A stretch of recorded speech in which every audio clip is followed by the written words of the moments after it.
Okay, my wonderful fifth years, welcome back. Today we're going to do a little bit of work on what is known as acceleration due to gravity. Now let's just take the two words here, acceleration and gravity, and explain what they mean. Well, I think acceleration is well understood by you. Acceleration is the change in velocity of an object divided by the time taken. Or in words, acceleration is the rate of change of velocity with respect to time. That is the perfect definition of acceleration if you're asked in a Leaving Cert exam, but back it up by writing a well-labeled formula like that as well. And the units of acceleration are meters per second, or meters seconds to the minus 2. That's an old version, but still quite valid, and that's the new way of writing it, but either are totally acceptable.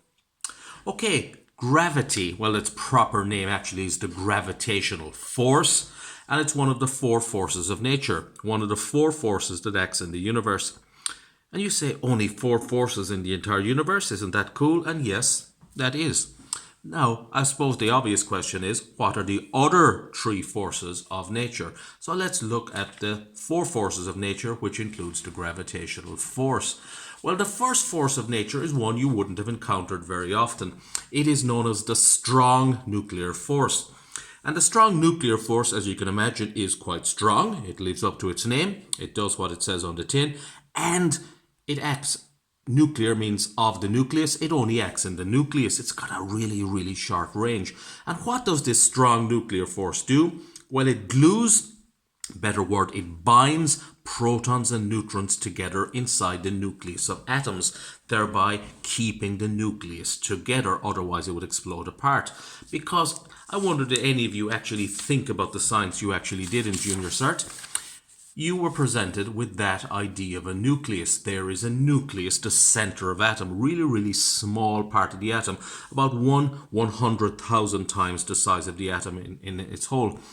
And if you look at it here, these are the protons. 1, 2, 3, 4, 5, 6, 7, 8. 8 protons. What atom has 8 protons? That is oxygen. So there's an atom of oxygen, 8 protons. And of course, protons have a positive charge. So if protons have a positive charge, shouldn't they be repelling apart? Shouldn't they be trying to push apart? Shouldn't the protons be trying to push apart like that, getting as far away from each other as possible? Shouldn't they be pushing apart because positives repel positives, like charges repel?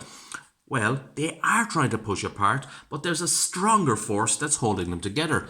This stronger force is known as I said earlier, the strong nuclear force, and it actually attracts protons with neutrons. It sticks them together. In fact, it will actually stick two neutrons together. In fact, this strong nuclear force will actually stick at very short ranges only two protons together. So the strong nuclear force actually is the glue that sticks the nucleus together. It sticks all those particles, protons and neutrons, together in the nucleus, thereby keeping the nucleus together. So what do you have to know about the strong nuclear force? Well, the strong nuclear force binds the nucleus together. It binds protons and neutrons together in the nucleus. What else do you have to know about the strong nuclear force? Well, it lives up to its name. It's the strongest of all the four forces, but it only acts at incredibly short ranges. In fact, its range is 1 by 10 to the minus 15 meters. That is that value there if you want to work it out. So it's no surprise that you do not notice the strong nuclear force in your everyday life because it only acts inside the nucleus at very short ranges, but it's the strongest of all the forces. And what does it do again? It binds protons and neutrons together in the nucleus. Learn all that. Okay, let's look at the other forces. Well, the next strongest force down from the strong nuclear force is known as the electromagnetic force. And the electromagnetic force is responsible for making protons positive. Well, actually, that's not technically true. It's responsible for holding protons and electrons together in the atom. It's responsible for chemical bonding. And I'm not really good at chemistry, so we'll move on from that. The next force is known as the weak nuclear force. It's the weak nuclear force. It also acts at very strong ranges. You would not encounter it in your everyday life either. And it causes things like beta decay. What is beta decay, you ask? Well, beta decay is when a neutron in the nucleus turns into a proton plus an electron. A neutron can actually spontaneously turn into a proton and electron. And what governs that? Well, it's called the weak nuclear force. Okay, and the fourth force is called the gravitational force. This is the one we're working on now. And here's the funny thing. The gravitational force is the weakest of all those four forces. But if you jumped off a cliff, you wouldn't actually think that, would you? In our everyday life, the gravitational force is probably the one that we notice most. And what does the gravitational force do other than keep you on the planet's surface? Well, it keeps planets in orbits around the sun and things like that. It is very important to know these four forces, and it's very important to know their order. It's very important to know that the strong nuclear force lives up to its name. And it is the strongest of the four forces, and it comes in decreasing order down to the weakest force, which is known as the gravitational force. And yes, it always gets me that the gravitational force is actually the weakest. Okay, learn those four forces and try to learn their order from strongest to weakest, and also try to learn one thing about each of them. Okay, moving on.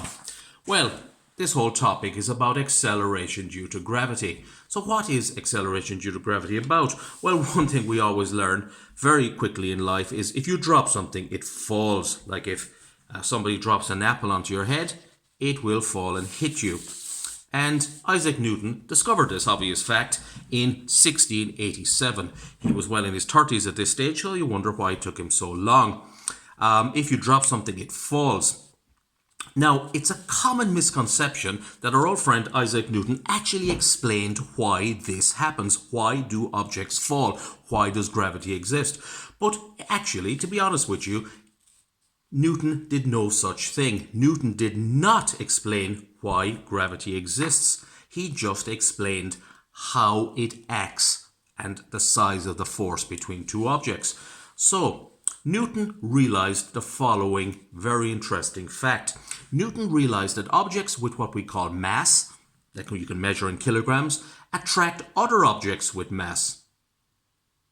Now, don't for a second think that this has anything to do with magnetism, because objects made of wood will attract other objects made of wood. Objects made of lead, which is not a magnetic material, will attract objects of copper, which is not magnetic. Mass attracts mass. And Newton realized that objects with mass attracts mass, but he could not explain why this happened. In fact, in his own words, literally almost exactly what he said, I know that objects with mass attract mass, but I can't explain why. I'm going to leave that to somebody else. Perhaps Einstein in the early 20th century. No, he didn't say the last part, but he did say this. I know objects that with mass attract other objects with mass. I really can't explain why. But he did give us something really, really, really useful. He gave us this. Isaac Newton said, I know objects with mass attract mass. I can't explain why that is, but I do know a very good formula. And Newton's formula allows us to calculate the force between two objects. Now, let's have a look at Newton's formula. Well, Newton's formula is also properly known as Newton's Law of Universal Gravitation. And this is a very, very important formula, because this formula allows us to calculate the size of the gravitational force between two objects with mass. Okay, let's have a look at his formula. What did he tell us? Well, this is Newton's formula. What is its proper name? Its proper name is Newton's Law of Universal Gravitation. This is Newton's Law of Universal Gravitation. So let's have a little closer look at it. Well, the first thing on the left is F. And F, as you can imagine, I know when my hand goes in, the thing goes out of focus. I can't do anything about that. The F there stands for the force. If we have two objects, they have mass, they will attract together. Okay, let's think about that for a sec. Let's say we have two objects. Well, we have two objects, two barrows there. Are those two barrows, do they have mass? Of course they have. Are they attracting together? Well, they don't seem to be attracting together. That means if the masses of the objects are very small, they probably won't attract together very much. The force is very small. And other forces, like friction between the biro and the page, will stop them moving. So we probably need to be dealing with large masses before we notice this gravitational force at all. Now, M1 and M2, well, we're talking about mass attracting mass. So these are the masses of the objects that we're talking about. And we're multiplying the masses of the first object multiplied by the mass of the second object. That is often known as the product, because if you multiply two numbers together, that's known as the product.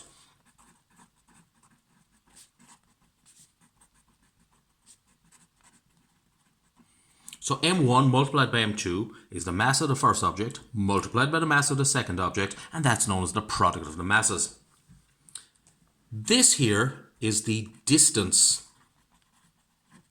What distance? Well, if we're talking about two objects, it's the distance between the two objects. Remember, in the formula, it's distance squared. I cannot stress that enough. So many people will forget that squared. And there's one other thing in the formula. It's capital G. It's large G. Now, this large G is known as this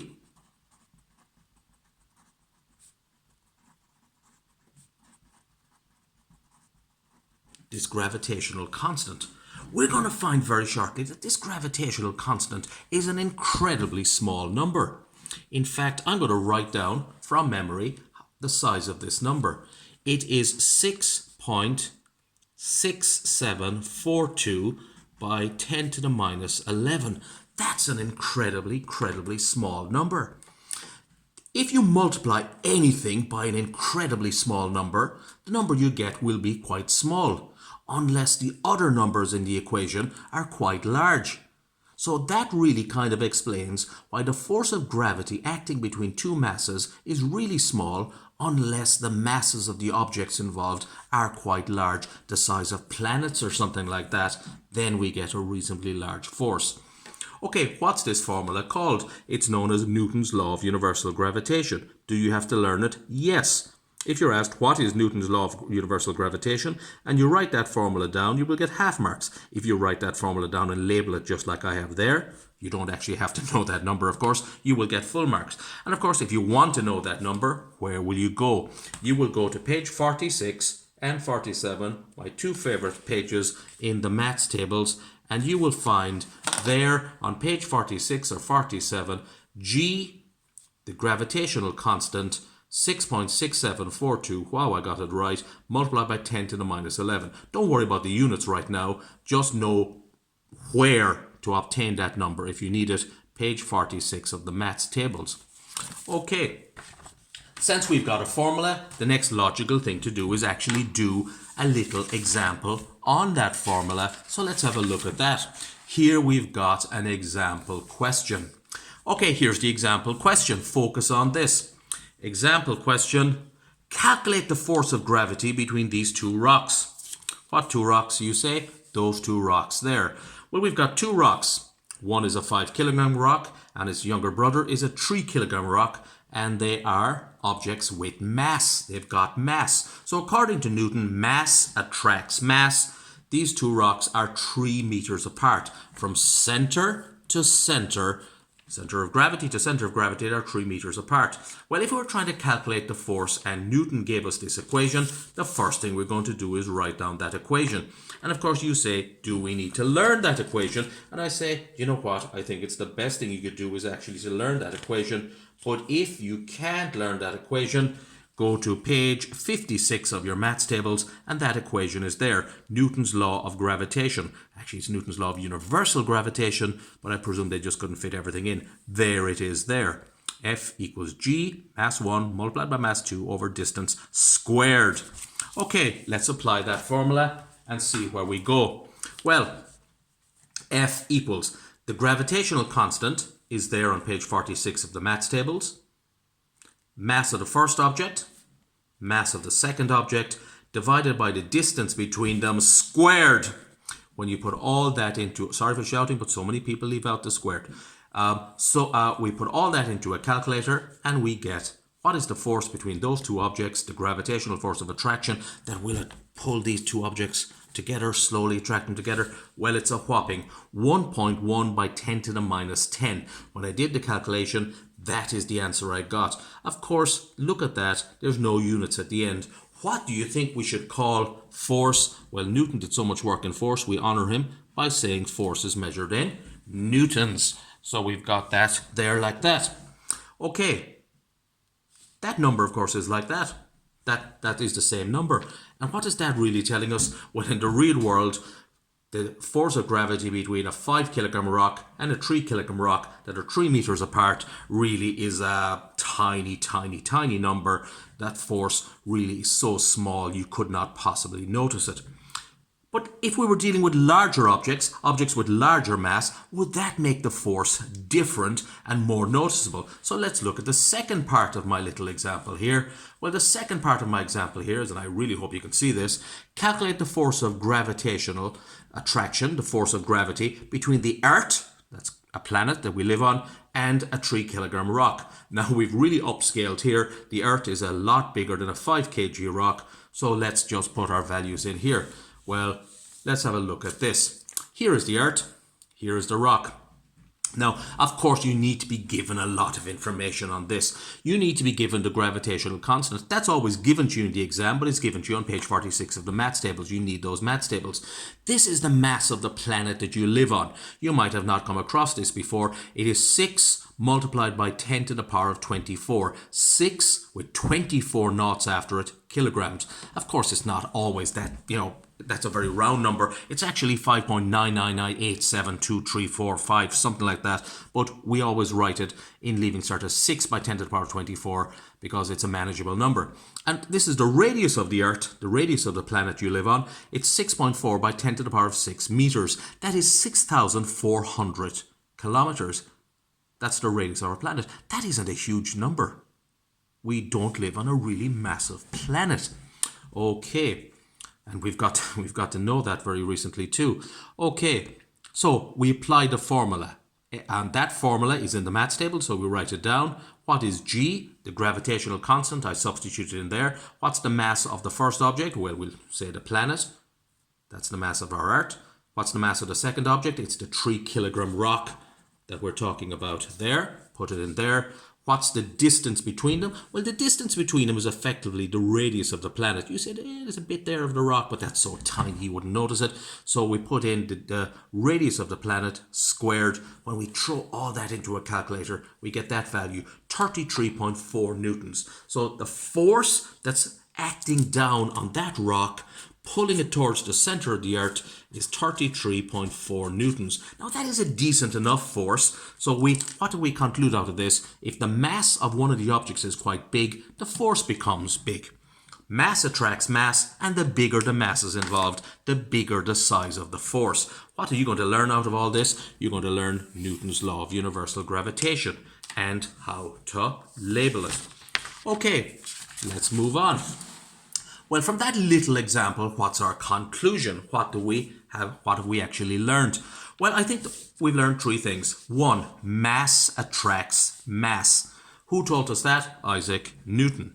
Secondly, the size of the force that between 2 objects with mass can be calculated from this formula. This is, of course, Newton's Law of Universal Gravitation. The size of the force, the gravitational force, equals the gravitational constant multiplied by the product of the two masses multiplied by each other, divided by the square of the distance between the objects. And what does that mean? Well, that means in simple English, the larger the masses involved, the larger the force will be. But what if you made this guy bigger or smaller? Well, if you made the distance bigger, it's under the line. If you divide by a bigger number under the line, your overall number will obviously be smaller. So the larger the distance between the objects, the smaller the force. So the larger the masses, the larger the gravitational force, the larger the distance, the smaller the gravitational force. Learn that formula, learn how to label it. Okay, we'll move on. Where are we going next?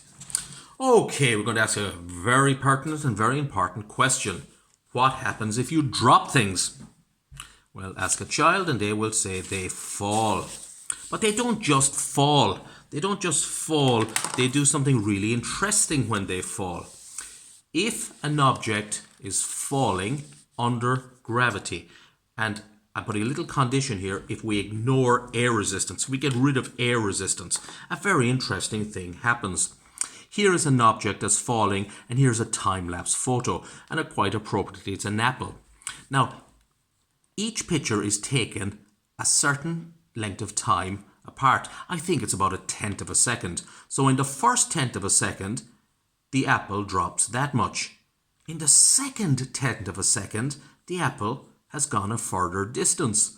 In the third 1/10 of a second, the apple has gone further. Fourth 1/10 of a second, fifth 1/10 of a second. So what is the apple doing? Every 1/10 of a second, it is going further. So the apple obviously is picking up speed. As the apple falls, it picks up speed. And if something picks up speed, what is it doing? Yes, it is accelerating. So this apple is accelerating as it falls. But here's a very unusual thing. Here's a feather. Now, a feather and an apple don't have the same mass, but the feather is falling, and it is falling right next to the apple. It's in a vacuum to get rid of air resistance. They are falling down and they're accelerating, they're gaining speed at the same rate. I'm going to write down something really important here. Objects falling in free fall all accelerate at the same rate. If you don't believe me, I think there's one thing you can do. Go to YouTube. Well, if you're watching this, you're probably on YouTube, and just type into YouTube Brian Cox vacuum chamber, and you will get a very, very, very cool video where it proves that objects, irrespective of their mass, will all accelerate downwards at the same rate if you take all other forces away, like friction and air resistance and that. Don't do it now. Keep watching this video now. But when you're finished, go to YouTube, Brian Cox vacuum chamber. It's really, really worth it. So what have we learned from all this? Well, the first thing we've learned here is objects in free fall all gain speed. Well, they don't just gain speed. We know the direction they're going. So speed and direction is velocity. So they all gain velocity. They all accelerate at the same rate. Objects in free fall under gravity all gain velocity, accelerate at the same rate. And that rate, the rate that objects pick up speed as they're falling down, that is actually a value of 9.8 meters per second, or it's often written as 9.8 meters per second to the -2. And what is that? That is known as the acceleration due to gravity. So if you drop something and ignore air resistance, get rid of air resistance somehow, then all objects will get 9.8 meters per second faster every second that they're falling. Now I'm going to do an awful thing. I'm just going to approximate 9.8 as 10. Why am I doing that? Because it's a lot easier for mental arithmetic.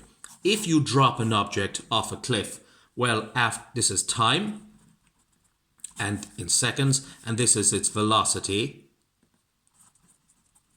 in meters per second. Okay, after 0 seconds, it's going 0 meters per second. After 1 second, it's going, I'm going to have to stick with reality, 9.8 meters per second. After 2 seconds, it's going 19.6 meters per second. After 3 seconds, it is going 29.4 meters per second. After 4 seconds, it is going 39.2 meters per second. What is actually happening? After 5 seconds, it is going 49.0 meters per second.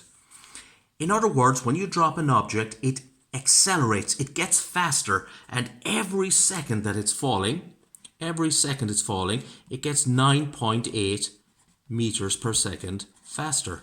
Every second, the gap between all those numbers should be 9.8. So every second, it gets 9.8 meters per second faster. So we say the acceleration due to gravity, and we give it the symbol g, is 9.8 meters per second faster every second the object is falling, or g equals 9.8 meters seconds minus 2.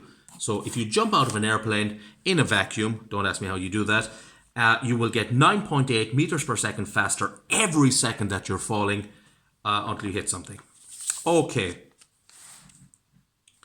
last little thing here. We're going to do a couple of little questions. Now, these questions are really obvious. Their answers are really, really obvious. Question: what is a force? Maybe it would help if you could see this. Okay, question: what is a force? A force is something that causes an object to accelerate. A force is something that causes an object either to speed up or slow down. Easy? Easy. Two words we're always going to associate together: force and acceleration.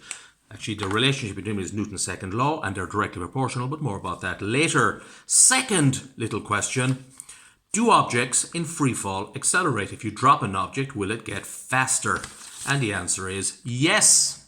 So putting these two things together, what can it tell us? Well, it can tell us the following. What does this mean? The gravitational force causes all objects, no matter what their mass is, to accelerate towards the Earth. The gravitational force will cause all objects to accelerate towards the Earth, and they all accelerate towards the Earth at the same rate. If you drop two objects together, they will fall, if you get rid of air resistance, irrespective of their mass, at the same rate. And that same rate is known as the acceleration due to gravity, and it's 9.8. It's actually 9.81. It's not an exact even number, but we approximate to that, and it keeps going on in several decimals. 9.8 meters per second, or 9.8 meters per second squared. That's known as the acceleration due to gravity, and that's how much an object falling in free fall will get faster every second. By the way, what is free fall? Free fall is where an object is acted upon only by gravity and no other force. What is free fall? When an object is acted on only by gravity and no other force. Okay, hope all this was some use to you. Let's just finish with this. Okay, now here's where you have to do a bit of work. Now, what do you need to learn out of all this? Well, the first thing you need to learn, what is a force? The answer, by the way, is something that causes acceleration. You must define acceleration, and the answer, of course, will be the rate of change of velocity with respect to time, and also give a labeled formula. State Newton's law of universal gravitation. Well, you give a labeled formula. The formula you will find in the maths tables. I can't find what page right now, but it's this one. And you will have to label it. That's Newton's law of universal gravitation. What else do you have to learn out of all this? What is meant by acceleration due to gravity?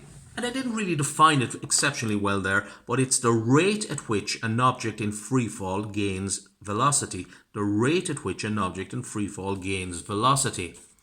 Okay, name the four forces of nature. Strong nuclear, electromagnetic, weak nuclear, gravitation. But name them in order of decreasing strength. Guess what? I've just done that. You will have to know the names and the order that they come in. It might be a very good idea to name or give one example of what each of these four forces does. Go back in the video, find it out.